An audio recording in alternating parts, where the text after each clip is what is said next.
Welcome to Made in Montgomery. I'm Susan Kennedy. I'm here in Germantown at the headquarters for WeatherBug. Millions of consumers and businesses use this application on a daily basis to safely manage their lives. We're going to tell you about this company, and when we do, you'll find out it's about so much more than just the weather. It's something that impacts us every day. Knowing the weather is critical when it comes to getting to work, deciding what to wear, or planning a trip. And the largest weather and climate sensor network is headquartered here in Montgomery County. Earth Networks is the brainchild of Bob Marshall. Housed in Germantown, his company is known primarily for its WeatherBug service. We have our electronics lab and things like that. And its weather stations at parks, sports stadiums, and schools. The first one was installed at Jones Lane Elementary in Darnestown in 1992. We were working on the technology in late 1992, and we were looking for schools to beta test our technology. So we went over to Jones Lane Elementary School and said, look, we want to give you a weather station. We'll give you this first one and show you how it works and help train you and hopefully get some good feedback from you on how it's useful in the classroom. And that's what we did. So Jones Lane Elementary School, it was the very first weather station, and it's still operating today. Marshall graduated from the University of Maryland with a degree in mechanical engineering. So this is the anemometer. So this measures wind speed here. He will tell you he's a data guy. He loves to collect it and find a signal within the noise. It's really all about the data they collect. If you collect good data and can collect it efficiently, then you can do a lot with it. His company has taken the business of the weather by storm. There are more than 10,000 weather stations across the globe, and there are more than 20 million users of the WeatherBug app.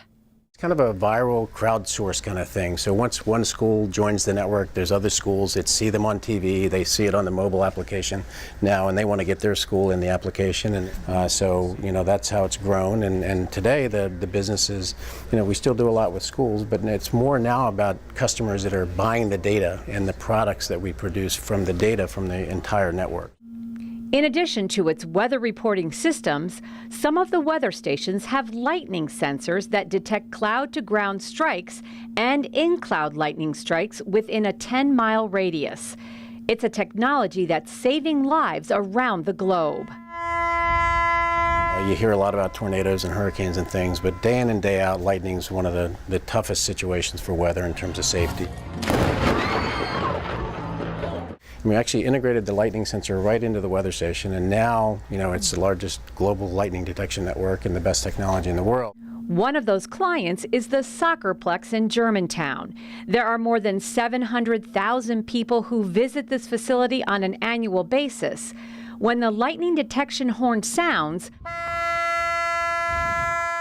players and parents must leave the field and seek shelter in their cars until they get the all clear. I was here for a Maryland State Cup tournament several years ago, and a thunderstorm came up, and you could see it in the distance, but I noticed nobody was moving. You could hear the thunder, but everybody was staying where they were. So we ran around, my staff and I, trying to get people to go into their cars to safety.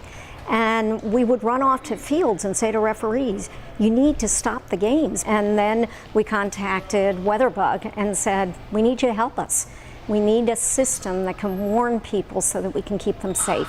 And so what we find is with the culture of communicating that when that horn sounds, everything stops. The contributions that they make in terms of weather technology and the amount of technology that's needed to forecast and predict the weather now is just truly amazing, and it's got such a tremendous help for the community. Whether it's warning people about impending storms and the dangers that are there, but also it's a great resource being that a lot of folks that want to major and become meteorologists can do so, and they have future jobs for them, and so that's tremendous. And so it's really great to see such a great company here that's doing so well. And it's not just here in the United States where this technology has come in handy. Earth Networks has installed weather stations in some third world countries where weather data is hard to come by. Many areas of the world that have nothing. So we're able to go in and deploy a lightning detection network and take that data and produce storm warnings now for the people in, say, Guinea, West Africa, that are as good as what we have here in Montgomery County.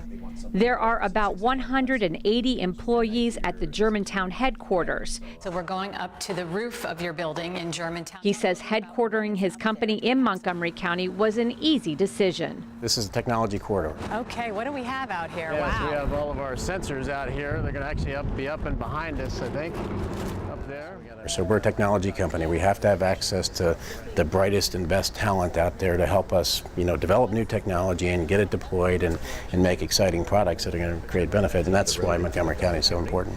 WeatherBug is staffed 24/7 by a team of meteorologists, including John Bateman. Here is one of the cameras that we have at Nationals Park. So 79.7 degrees. These are all the current conditions. This is the forecast down here. And customers like the National Football League and Major League Baseball and Major League Soccer, they're all customers because weather is so impactful for them. So we actually put weather stations at the Major League Baseball stadiums. As everyone always says that, hey, the weather forecast and the temperature is taken at the airport, but nobody lives at the airport. What's it doing in my neighborhood? And this way we can go right down into people's neighborhoods right here in D.C. Collect all that data. Lightning's obviously critical for their safety and everything else. So yeah, they're great high-profile customers, and it's a lot of fun. We name our conference rooms after big weather events, and so actually this is apropos because it is an El Nino year this year. So. But Bob Marshall's endeavors at Earth Networks don't stop with the weather. When he was researching new things the company could leverage, he discovered a void in the area of environmental intelligence. I was amazed to find out there was only a couple dozen places on the planet that measure greenhouse gases. But all the scientists agreed that we need more data to better understand climate. So we committed and made a big investment to deploy the largest greenhouse gas network in the world, and we have that up and operating today as well. No matter the season, you want to be comfortable, so your house needs to compensate for the elements. Another recent venture for the company, WeatherBug Home, which was launched just over 2 years ago. Marshall says he developed the technology with the knowledge that 50% of a home's energy use is driven by the weather. What we do is take the weather data from all the weather stations right in your neighborhood, and now you have a Nest thermostat or a Honeywell thermostat that's connected. It's connected to the internet. So now we can take these data from inside your home, outside your home, marry the two together, and put together some real intelligence on how your home can be more efficient.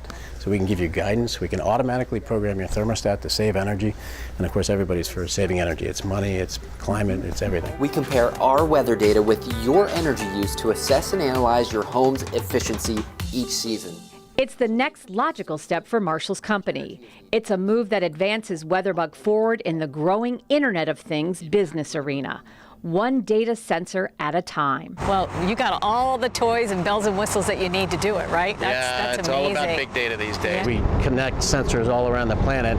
A lot of jobs are going to be around what can we do with all the data coming off of these sensors connected to the internet, and that's what we're trying to do.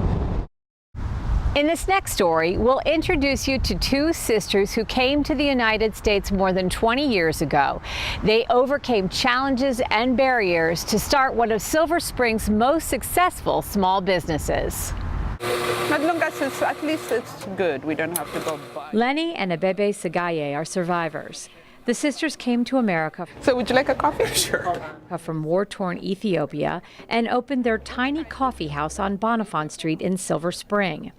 They made it through the 90s when Silver Spring was a series of boarded-up buildings, when large chain coffee companies were on the rise, and most recently, a fire that forced the business to close for 10 months while repairs were being made. But there was never a question whether the Kefa Cafe would reopen. There is no way we can just give up because we thought it wasn't going to take 10 months. I keep saying that 10 days, 10 days, 10 days. But for everyone to come, it's like, when are you going to open? When are we going to open? They don't even say when you're going to open. When are we going to open? So there is no way that you can just shut the place and go. I mean, there's no way. You don't close your home on yourself. So this is not a home just for my sister and I. This is a home for a lot of people. If you step inside the Kefa Cafe, you are immediately greeted with a smile or a hug. No one who enters is a stranger. Hey, thank you. And on our visit to the Kefa Cafe, customers were stopping by to welcome the sisters back. Absolutely. Glad you're getting some good press. Thank you. and that's the sisters' philosophy. We don't have internet access here, so people can talk. That does not mean it's a bad thing to have internet access, but to have one place that you can connect with people. Okay, it's great seeing you too. So it's a beautiful place, and it's everyone that who comes and makes it a beautiful place. It's just not my sister and I create this. It's everyone that who comes. So it's just a very important thing in our life to be able to be in this community and to be able to give and receive. I think there's something really unique about KEFA in that I think it really exemplifies all that people really love about Silver Spring, our independent small businesses, our diversity, and really the community spirit that people associate with Silver Spring. Councilmember Tom Hucker used the cafe as home base when he was starting Progressive Montgomery. When I was still running Progressive Montgomery, I used to come here all the time. My organizers used to come here all the time to do meetings with neighborhood leaders. Many a political campaign and nonprofit made KEFA Cafe home base, which is just what the sisters intended when they started the business. The coffee culture itself, the culture of the coffee shop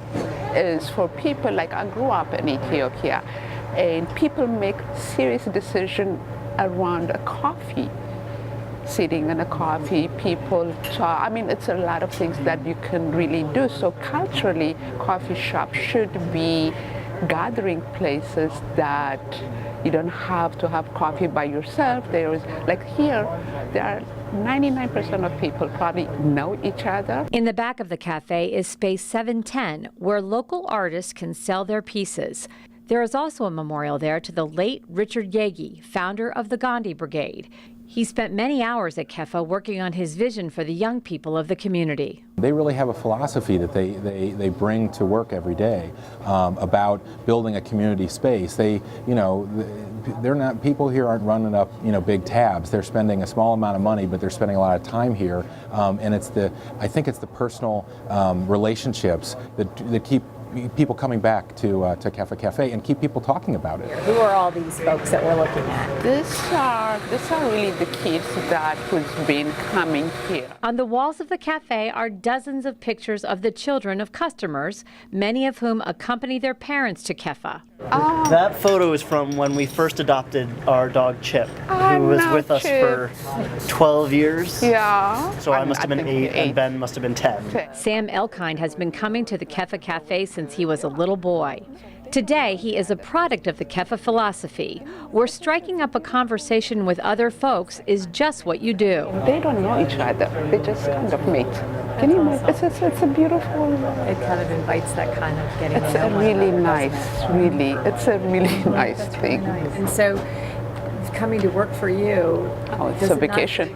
It's like really working 7 days, from 7 to 5, right? I mean, there's not one day that I felt, I have to go to work. It's like it's a very exciting thing to come to work. Well, that does it for this edition of Made in Montgomery.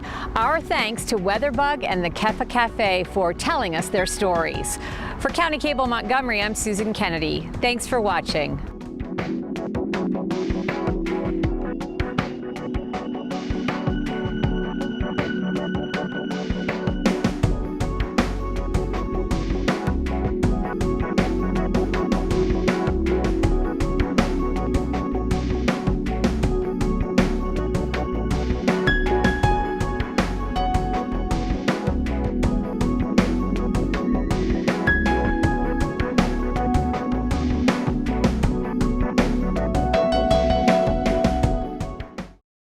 Here's your check.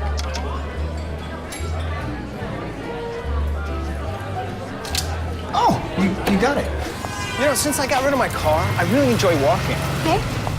God, no. Getting pulled over for buzz driving could cost you around $10,000 in fines, legal fees, and increased insurance rates. Oh, you're home early. You live with your mom? That'll set your game back a few years. Buzzed, busted, and broke. Because buzz driving is drunk driving. My new dad teaches me all kinds of stuff. I wouldn't use this one. He helps me with my decision making. Ever. And he's even teaching me how to drive. And that's why cars have bumpers. You don't have to be perfect to be a perfect parent. Thousands of kids in foster care will take you just as you are.